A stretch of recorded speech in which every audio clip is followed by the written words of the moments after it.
Hey there, welcome to the Posit Data Science Hangout. I'm Libby Heron, and this is a recording of our weekly community call that happens every Thursday at 12 p.m. US Eastern Time. If you are not joining us live, you miss out on the amazing chat that's going on. So find the link in the description where you can add our call to your calendar and come hang out with the most supportive, friendly, and funny data community you'll ever experience. Can't wait to see you there.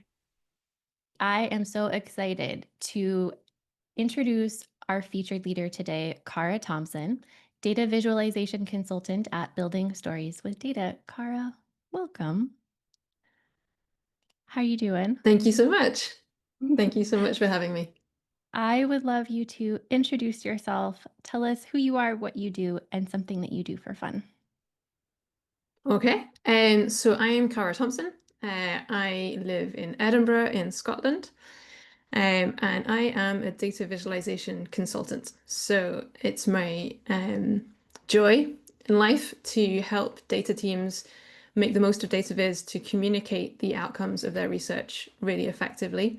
And I think I found over the years that my niche has seemed to define itself as helping teams of specialists communicate with a non-specialist audience.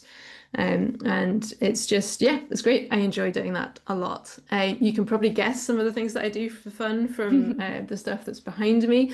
I'm a musician. Mike and I have talked about this a few times, and I'm convinced that my musical education plays a strong part in how I approach data visualization. Would you say your main for fun activity is music, or is there anything else that you really like to do outside of data stuff? I run as well. I enjoy running. I Oh, find you are it's not a alone. great, yeah, it's a good headspace generator. I'm a mum of two young girls, and so having half an hour to an hour where nobody is asking me for anything is really wonderful. So That's yeah, I enjoy awesome. running. Well, we at the Hangout here, Rachel just ran the Boston Marathon. I would just like to put that out there that that's amazing. I'm incredibly impressed. I saw a picture of her at mile 25, which is almost the end. A marathon's like 26.2 miles, right?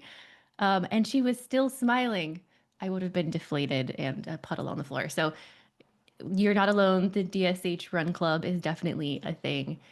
I would love to put forth a few topics for everybody that I think would be amazing to talk with Cara about. So I will ask her a couple of these, but I really encourage everyone to think along these lines. So, things that Cara brings to mind for me, um, striking out on your own and being a small business owner. That is a really hard topic. When is it time to do that? How do you know you want to do that? How hard is it? What does that entail?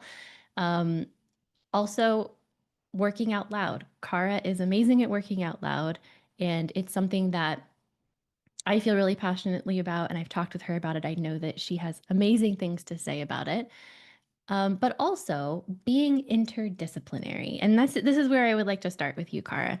Um, I remember asking you, do you have any sort of like data viz books to recommend? And you said, no, I don't. I don't worry about data viz specific stuff. I don't worry about data viz specific books or data viz specific conferences because I am interdisciplinary and that's what makes me special. So can you talk a little bit more about that? Yeah, sure. I mean, I have to say I do have a lot of respect for people who write data viz books, and I think there is a lot to be learned from them. Um, but I think, a huge part of what makes me approach data viz the way I do is the background that I have. So I grew up in a family where we were speaking two languages. So I speak French and English. I speak French with my daughters. Um, and so there's an element of learning that people process the world in slightly different ways through different languages, which I think has been useful to me. Um, I enjoy playing music. I enjoy writing music. If anyone in my group of friends is getting married or having a big party and they've got some musical friends, I'll try and write parts for everyone so that it all works well together.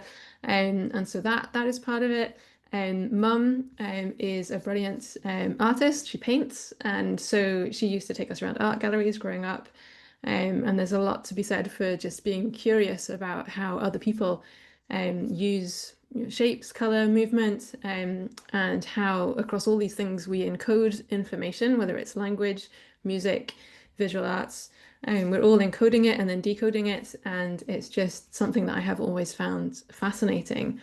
And so I took the multidisciplinary thing through to my degree. I did a degree which was a joint degree in music and psychology, which I really enjoyed because when I got bored of writing my psychology essays, I would write a piece of music and then I would get stuck on that and I would go back to writing the essay and back and forth, which was great. It also taught me a lot about managing multiple deadlines, which I didn't always succeed at doing as a student, but it was fun. So I think, I did that as an undergrad, then I did psycholinguistics for my master's, and then in the PhD, revisited how the brain reacts to strange things in music and language, how we process patterns, what we can learn from that as to how we're wired to be excited by new stuff. Um, and yeah, I just love hanging out with people who are interested in different things to me because I think we've always got a lot to learn from each other. That's wonderful. I think that you dropped a few fun facts on us, and I will drop a fun fact. I see them in the chat too. I love everybody's fun facts. I'm reading them. My fun fact is probably that I am an anthropology nerd and an archaeology nerd. I am obsessed with it. If you find me outside of work times, I'm probably reading or watching something historical, especially like historical sewing is very, very exciting to me.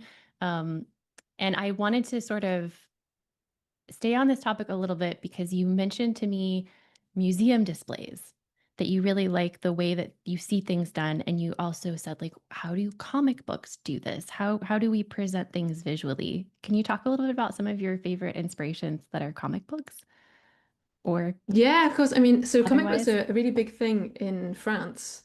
And they are, throughout the world, but French kids will tend to grow up reading Asterix at some point. And Tintin, there's a lot to be learned from Tintin. It's Yeah. actually historically quite useful. There's some stuff that you have to, reimagine a little bit nowadays, but I think, growing up with that notion of telling stories through pictures has been quite fun. So how do you know? If there's a speech bubble on its own in a little box, how do you know who that belongs to? How do you infer what has happened between image one and image two? How is movement communicated? How do you see the different angles that people are looking at?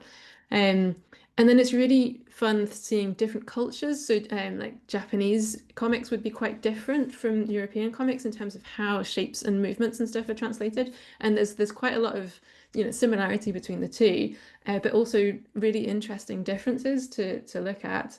Then you've got the thing about, the more specific a person's face is, the less likely you are to identify with them. So if you make a more generic face, people are more likely to identify with the character. If you think about, the IKEA flat pack furniture instructions, very generic people that are drawn in there. And I guess that's another interdisciplinary thing, growing up building flat pack furniture, that was me and Dad. That's what we did together. Dad's the musician in the family. But growing up with him, both of us used to really like that problem solving. Like, where did this piece go? Why did they draw it this way around?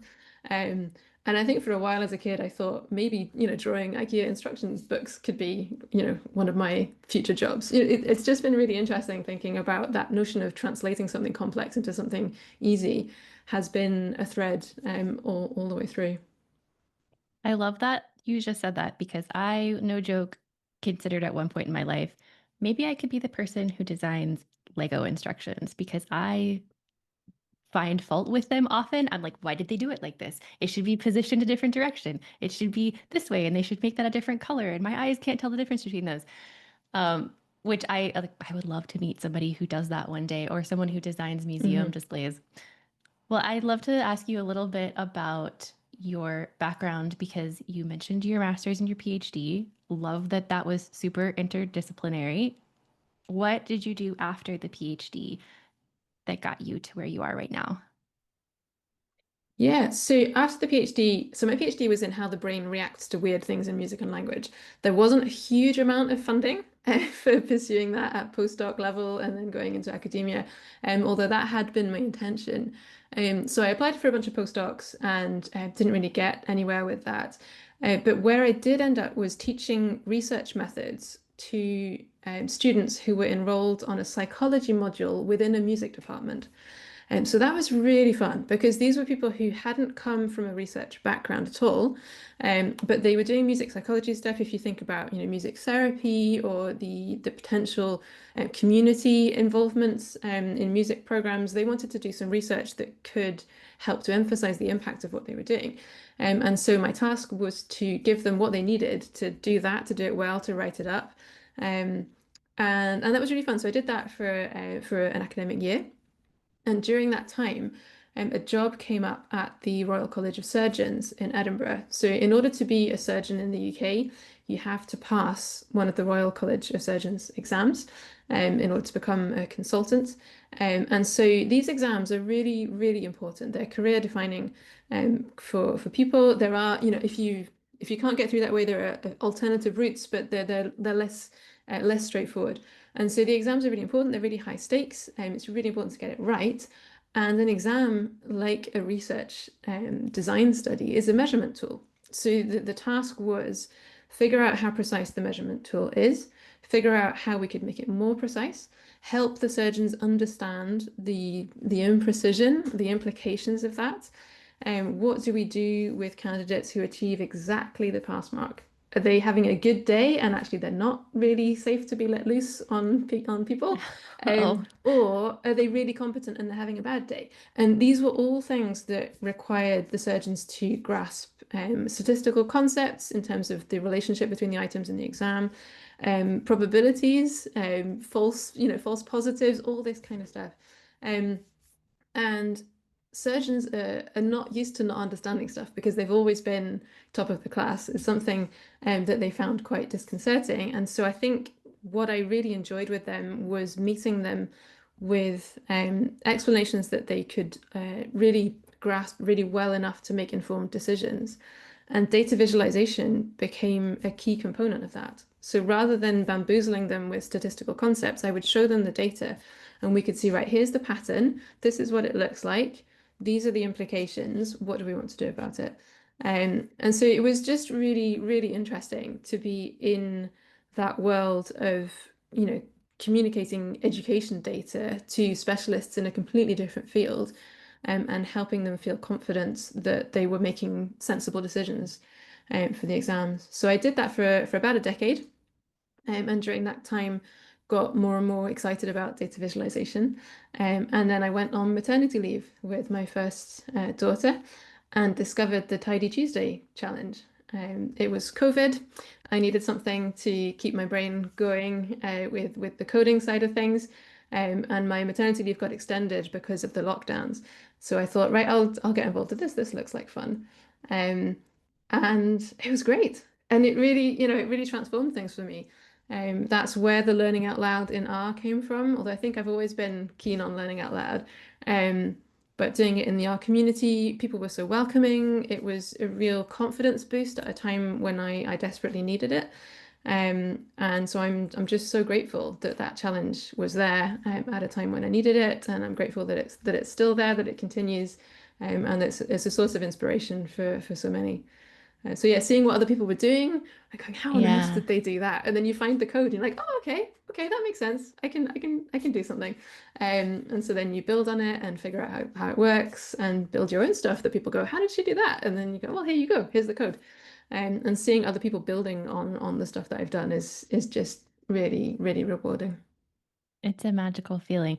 I want to shout out Tidy Tuesday. If you don't know what Tidy Tuesday is, um, there are no rules around Tidy Tuesday. This isn't something where it's like you need to know how to participate.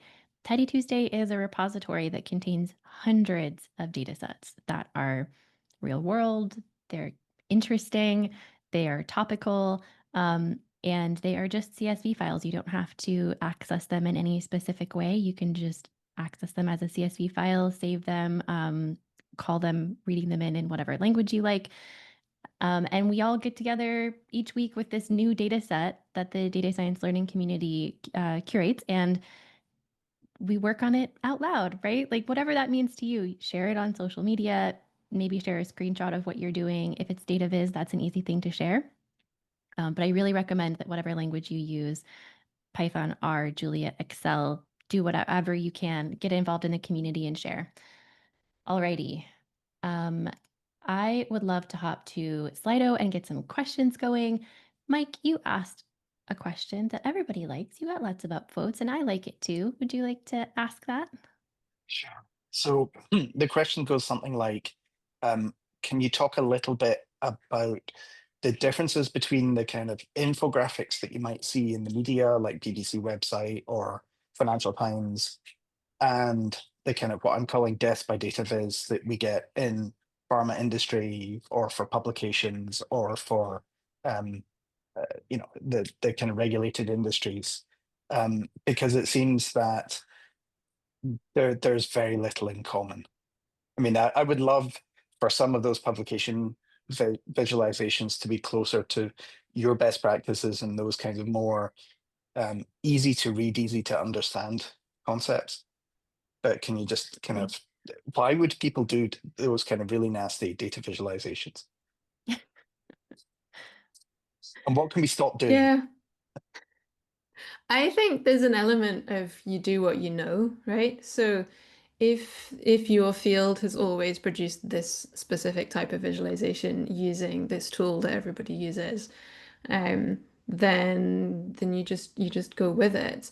If the aim is to communicate just within your field, then that's going to be the path of least resistance, A, in terms of time investment, B, in terms of getting other people who are familiar with that to understand it. But I think there is a real case to be made that people, I think probably since the pandemic and more data was being shared during that time publicly, people have got more used to seeing visualizations. People are more willing to engage with them outside of the specialist fields. And so if we want that to be done well, then we maybe do need to start engaging a little bit more with formats that have been more successful in more mainstream media.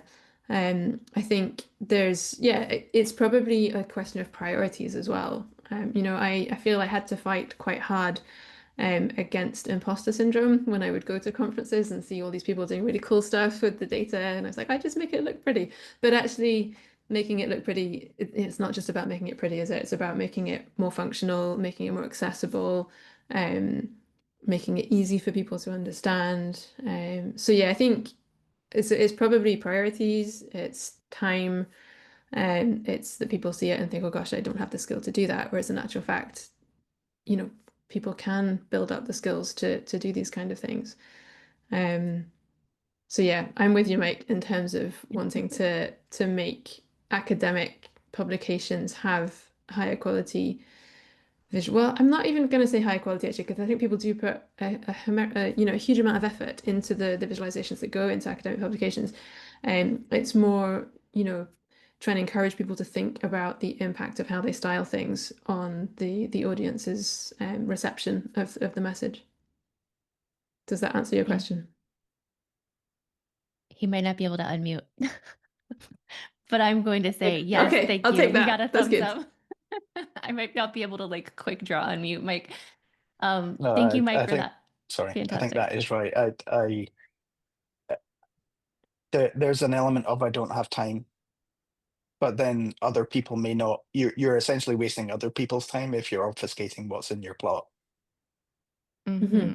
Also, like good and effective is so subjective, and all of our eyes work differently and all of our brains work differently. And I think that's a really interesting challenge to navigate. Alrighty. I would love to have Inga ask their question. I will highlight it here. Let me see if I can find you to unmute you. I just did. Yay, awesome. Hi, everyone. Thank you, Cara, for being here. My question is kind of coming from a place where I feel overwhelmed often by sort of the number of data tools and packages available for any given task or project. So I'm wondering if you have thoughts on like how do you decide what to use and for what purpose? And then how do you balance between sort of deepening a focused skill set versus expanding your toolkit by learning new things, new packages and tools? Yeah, that's a great question.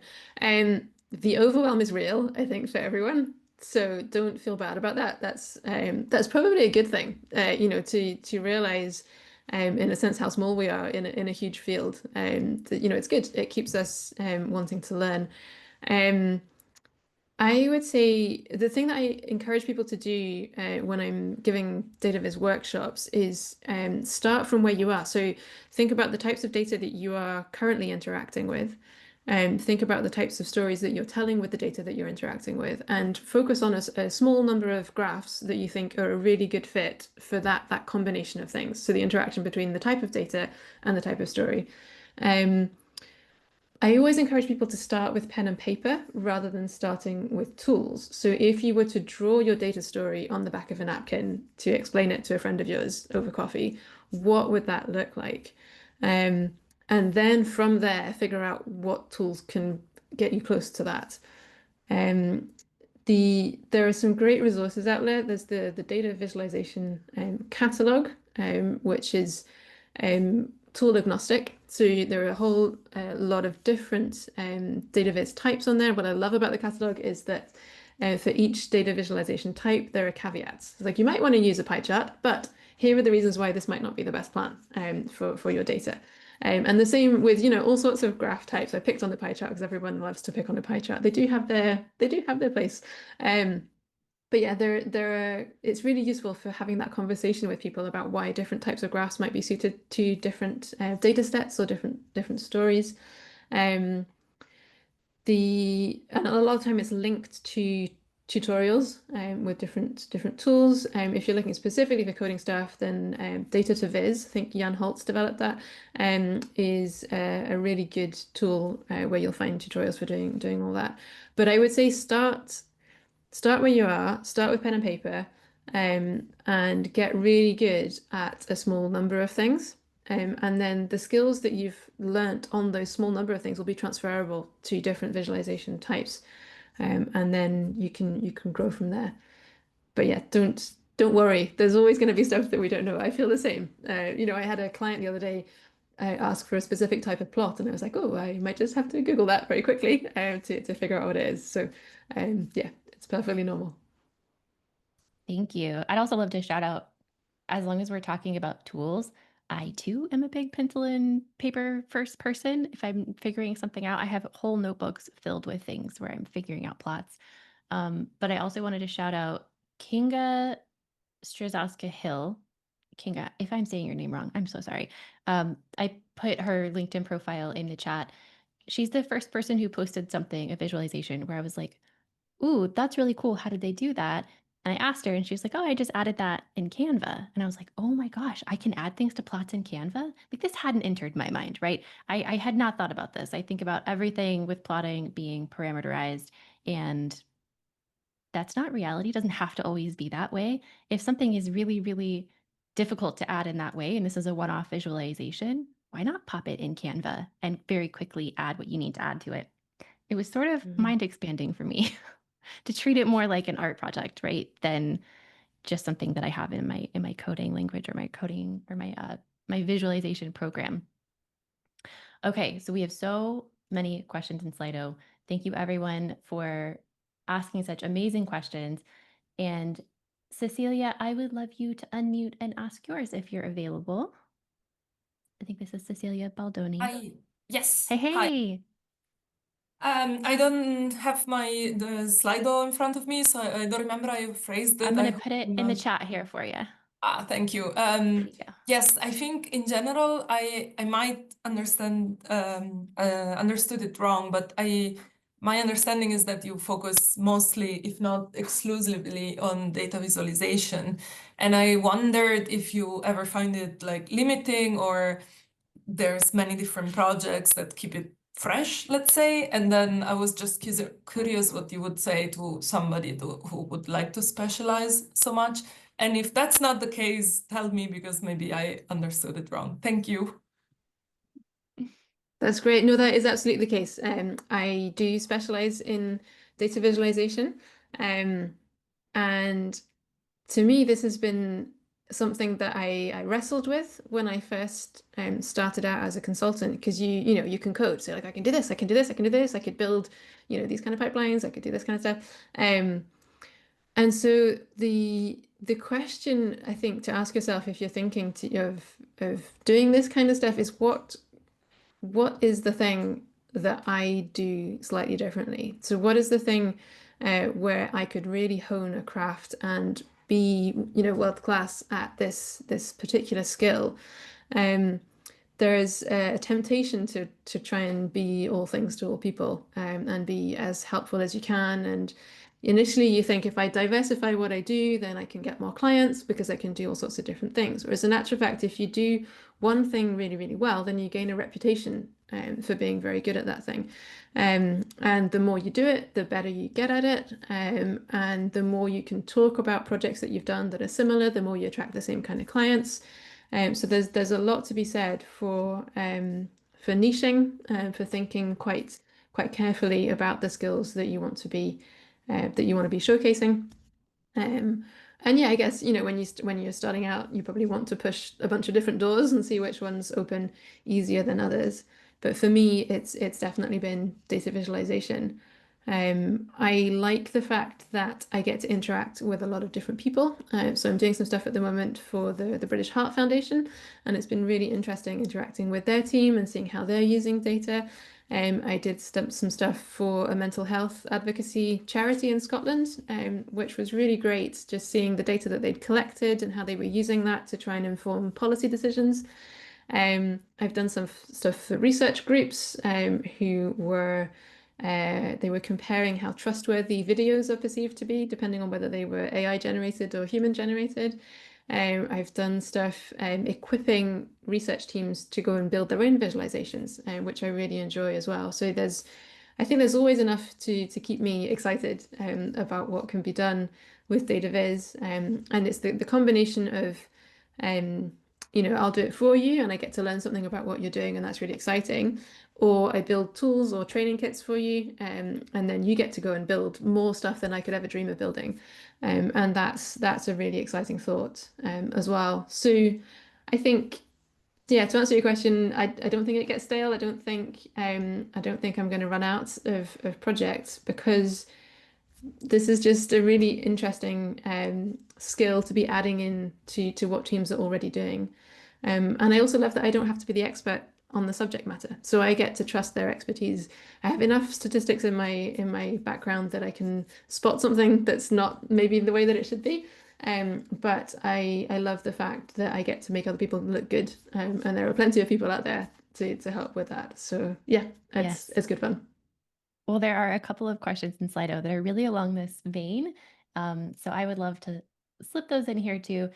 Jared asked one, and another one is anonymous, so I will ask both of them. Jared, I see you have a little asterisk there. I'm going to ask yours for you.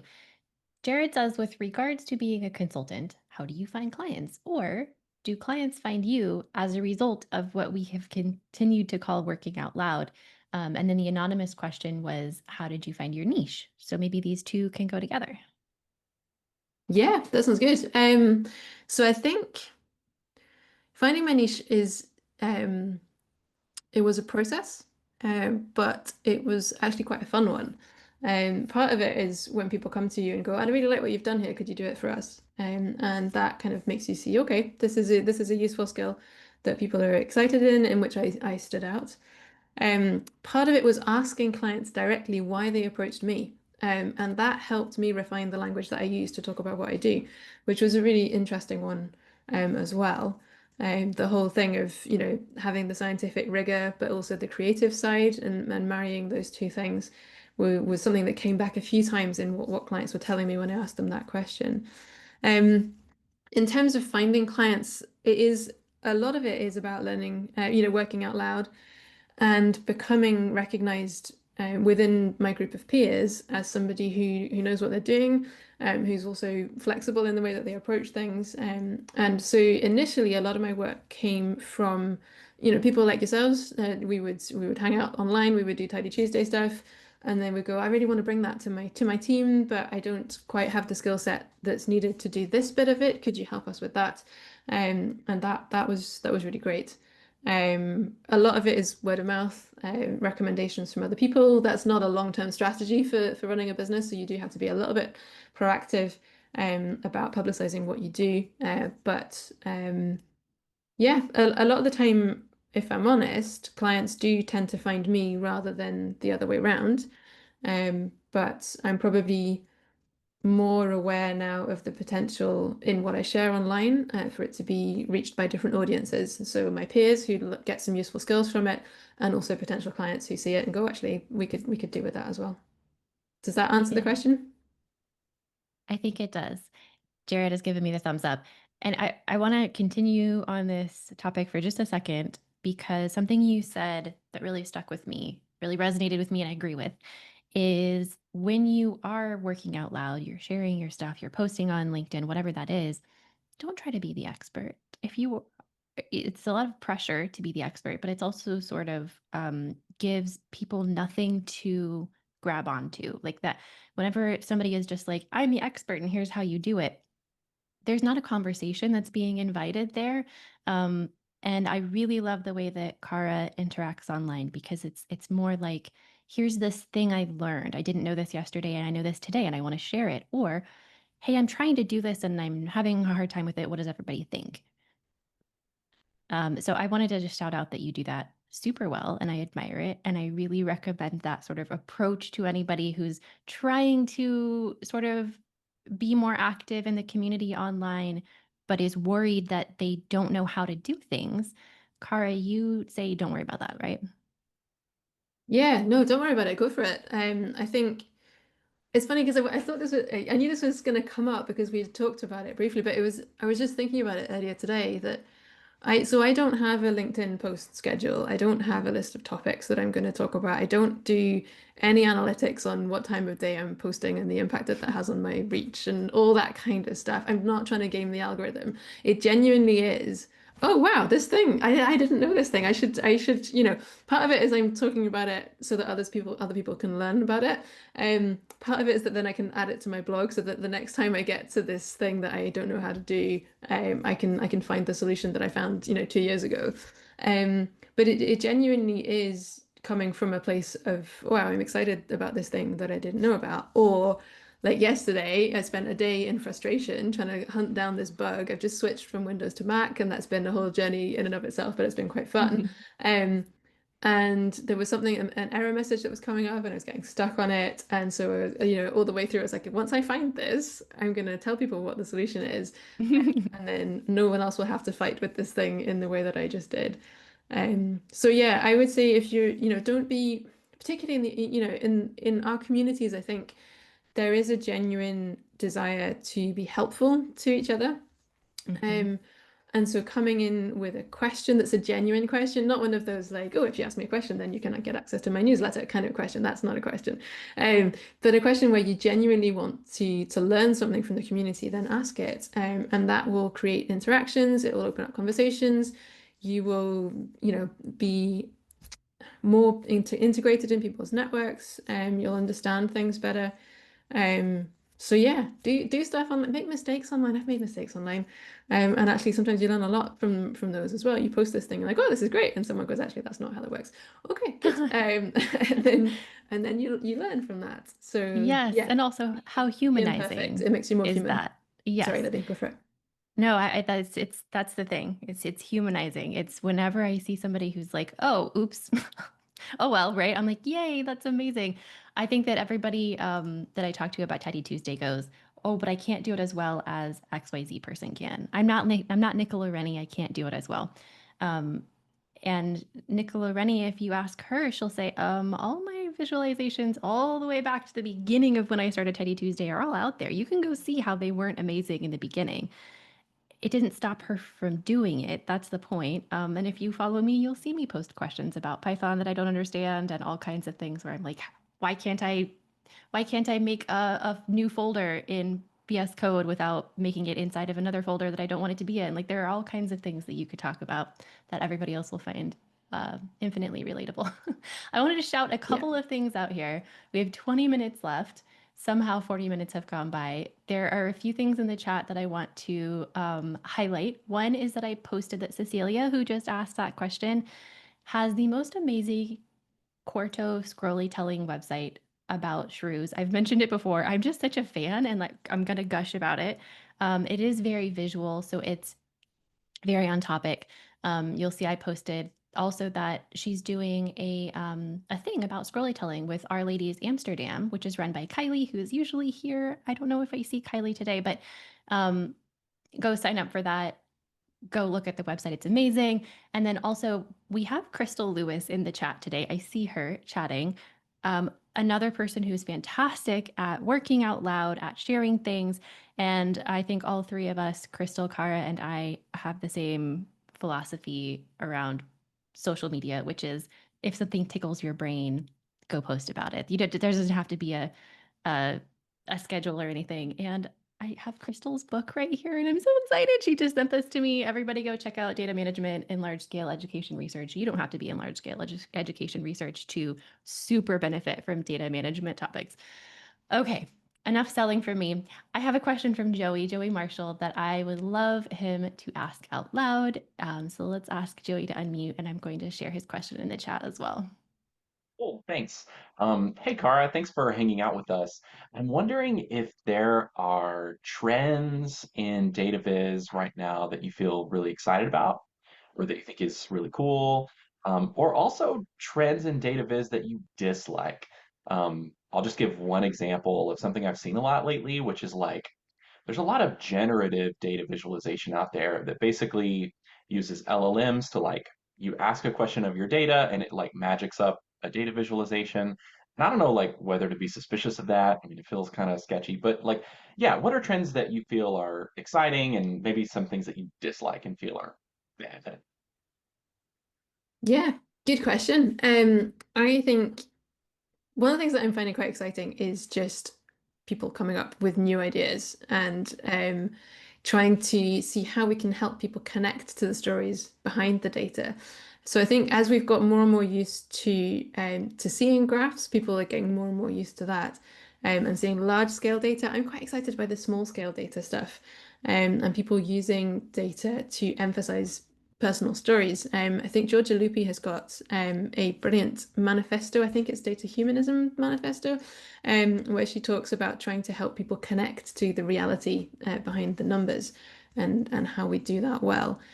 So that's probably like the opposite end of the spectrum from let's throw all the data in the world at this thing and see what comes out the other end. But I think to me, that's really important. It kind of ties in nicely with the way that I tend to think about the people that are behind the data stories that we tell. In terms of stuff that I'm less excited about, yeah, I have to say the AI hype is something that causes me to ruthlessly unfollow people on LinkedIn, because it just it just clogs up the feed with all these recycled things. And some of it is great. I think there's some really exciting tools out there that can help people generate new ideas. But I would say don't delegate your specialism. So I feel like I play multiple musical instruments. I play the electric guitar very badly. And I deliberately bought it a couple of years ago to teach myself to fail hilariously at stuff. Because normally musical instruments, I'm quite good at just picking them up and going and see where we land. And if you land on the wrong fret on a guitar when you're trying to do this cool riff, it's hilarious and also painful to the ears. But I feel like learning to use a new tool can sometimes feel like learning to use a new musical instrument if you know what you're aiming for. So you know what you want it to sound like, you know what we want it to look like in the end, then you can pick up the tool much more easily. And I think that, to me, the strength in AI and in using that is to help us get to where we want to get to, rather than replacing the creative process.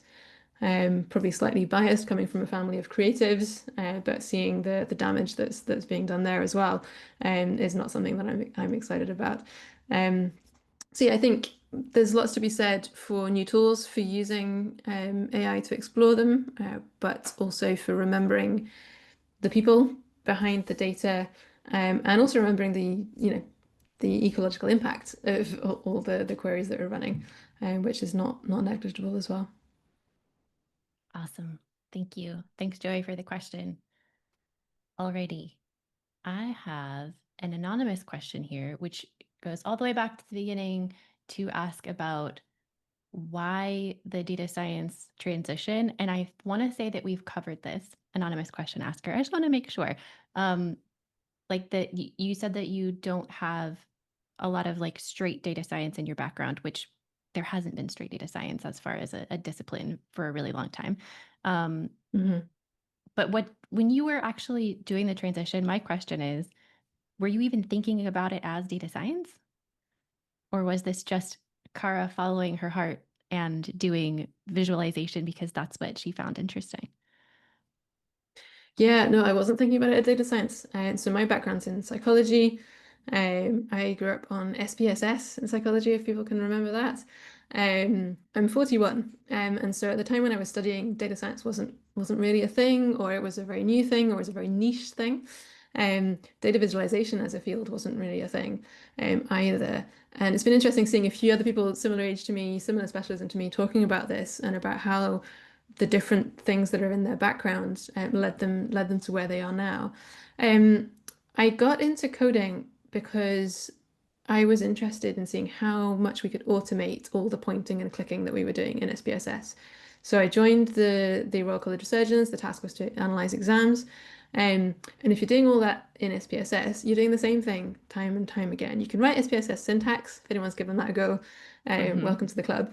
But you know, in terms of producing reports, producing really good visualizations, being flexible when a new question came in, that was a lot more difficult to do. So I thought, oh, there's this thing called R, I should give that a go. So I taught myself R to try and automate the reports, ended up doing that quite well, which meant that we could then process a lot more exams than we had done previously. And then, you know, caught the bug. I was like, oh, what else can we get it to do? But it was very much thinking of it as a tool to do the job of helping people understand the statistics, rather than thinking about it as, you know, exploring the tool for the sake of the tool itself.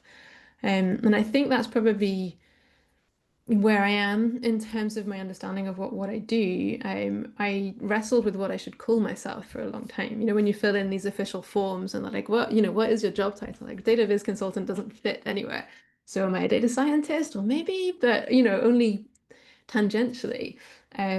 So yeah, I think the transition from academia into data science was more of following a topic that I was interested in, following a task that I was interested in, and then finding the tools that happen to be data science tools to continue to do that well. Awesome. Thank you.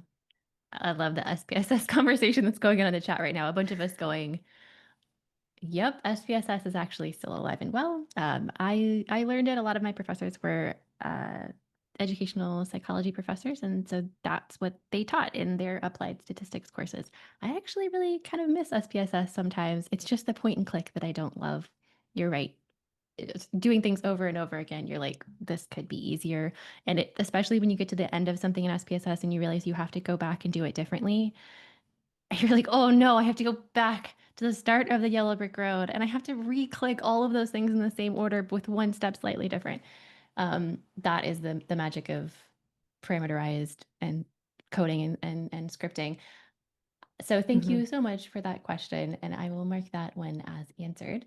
Sonia has a question here. Sonia, are you available to unmute and ask? Hi, I am.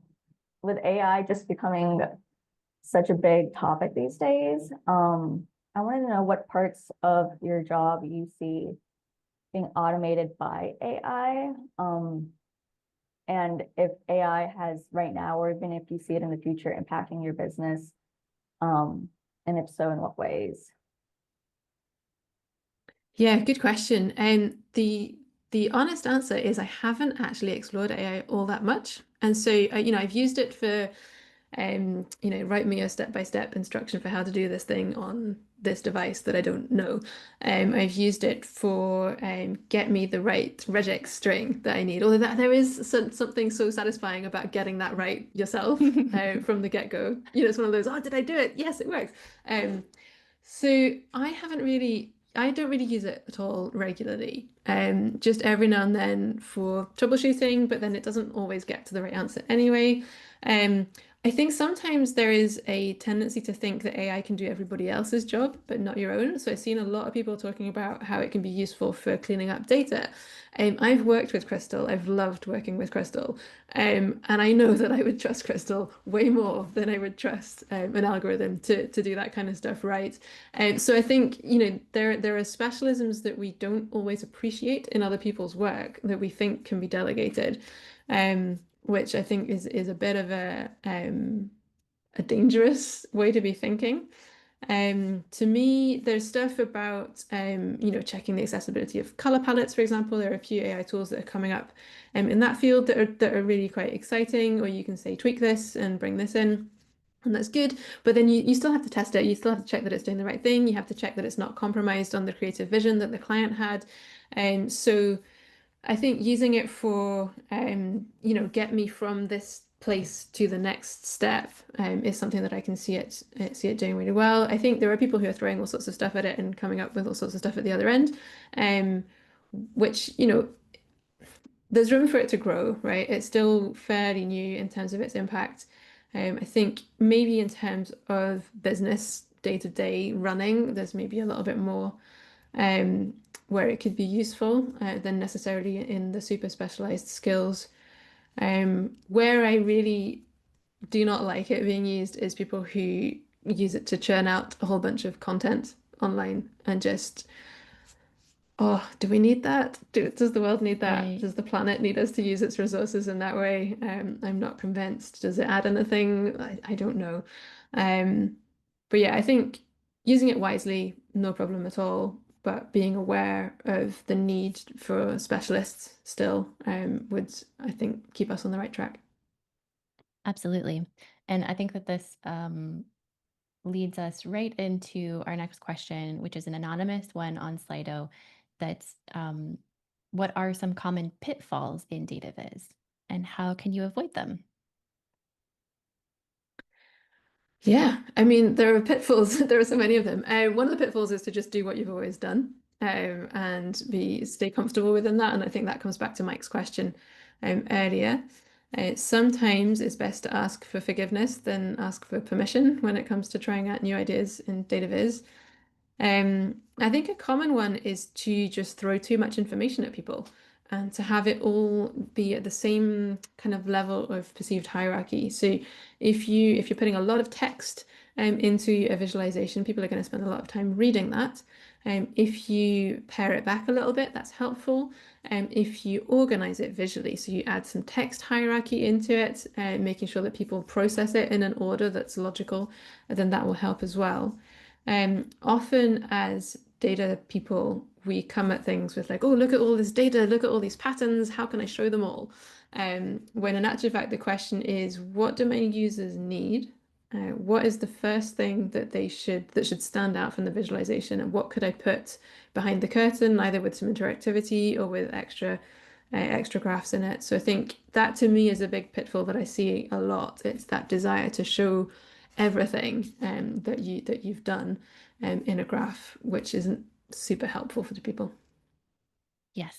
Oh, I love that answer so much, because it sort of feels like giving a presentation where you're like, I want them to see how much work I did. So I am going to put in all of this stuff, right? And in reality, you did your job. And what they need to know is Yeah. just like 1/10 of what you want to throw at them.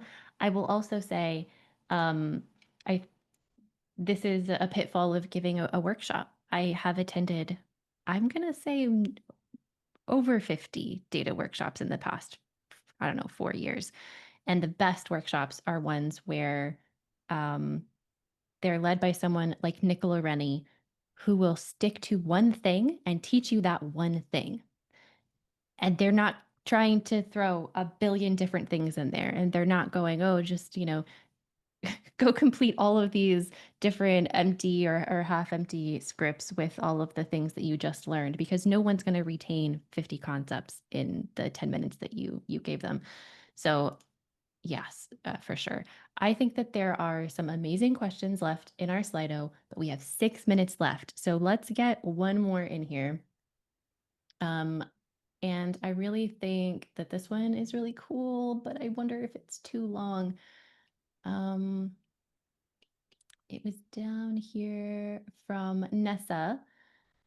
And Nessa, I am going to ask it really quickly so that we can squeeze it in. It's, have you ever had to convince people to care about data visualization? And how do you do that? Yes. Yes, I think, yes, I do. I tend to speak at conferences which aren't data viz focused because the people who go to the data viz focused conferences already care about visualization, and it's the people who go to the other conferences that sometimes I feel I need to speak to more. So yes, there is definitely the group of people who say, well, this is just making it pretty. I don't need that. Or do we even need it at all? One of the things that I do at the start of a workshop that I give regularly is set up this really silly scenario about needing to go to the Palma Penguins islands and needing to see two different species of penguins, but I am terrified of penguins with long beaks. That's the kind of premise of it. Help me plan my trip. And then I give them the standard academic write-up of how many penguins are on each island and what the mean beak length is on each island, all that kind of stuff. And that's not super helpful. Then we move to a table, which isn't very helpful. Then we move to a table that's been stylized, which is a little bit more helpful. Then we move to an ugly graph of all the data, and then we move to a graph where I've spent some time organizing it visually so that it makes sense, and suddenly the story stands out. And I think a lot of the time we think it's a lot of extra effort for us to do it, but the effort that's reduced from the users is really worth it. So I think sometimes, yeah, if people are looking to argue that data viz isn't worth the time, then spending a little bit of time and then showing them the impact that it can have is a better way to do it than just going through conversationally. Wonderful. Thank you so much for the amazing question, Nessa. We have just a few minutes left, and I would love to end with sharing your LinkedIn. I'm going to share that in the chat right now, and asking you if you have any parting words of career advice for us. Good question. I think earn a reputation for being a good person to work with. And that is a holistic good. Okay, so you can be super skilled at this thing, but put people off with your approach, or you can be slightly less skilled and bring people in and encourage them and be a good team player. And I know which of those two I would prefer to work with. So I think that to me is a big piece of career advice. Get good at your skill, focus in on something that you think you could be world class at, hone that craft, but don't neglect relationships. They are so important. Yeah, be a good community member with your skill. I love that so much. I will echo all of that. I would also say, like, think about what makes somebody great to be around and ask yourself if you are putting that energy out into the world as well. For example, I have a friend named Joanna who always, when she is presented with a challenge to something that she believes or that she just stated, she will go, huh, that's fair. Like she doesn't fight it. She doesn't say, no, I'm right and you're wrong and here's why. She's so receptive to just being like, oh yeah, I hadn't thought about that. And I realized through knowing my friend Joanna that I really, really value that, and that's so welcoming and wonderful in other people, and friends and coworkers and bosses and managers, whatever. Somebody who's willing to just be like, oh, I was wrong, or oh, I didn't realize that, or oh, I've just learned something new. That's just such an impressive and wonderful quality that I admire in everybody. It's why I admire you, Cara, because all of your posts exude that energy. All right, everybody. Thank you so much, Cara. This was amazing. Thanks for having me. It's been really fun. Good, good, good. I'm nervous every day before these. I'm sure you were nervous too. And I get to the end of them and I go, why was I nervous? This was fantastic. We have such a wonderful data science hangout community. We are going to leave the chat open for just a minute. I see people asking for your LinkedIn, so I am going to add that again. Everybody, if you would like to save the chat, there are 3 dots in the top right-hand corner, probably, sometimes Zoom move things, where you can click those 3 dots and then save the chat. I recommend that you do that now because there were tons of resources shared, but you can always find these recordings later on YouTube. They get up in 1 or 2 weeks, and then resources are shared as links in the description there. Thanks so much, everybody. I'll hang out for just a second more so people can say goodbye and save that chat. And And I'll say, see you later.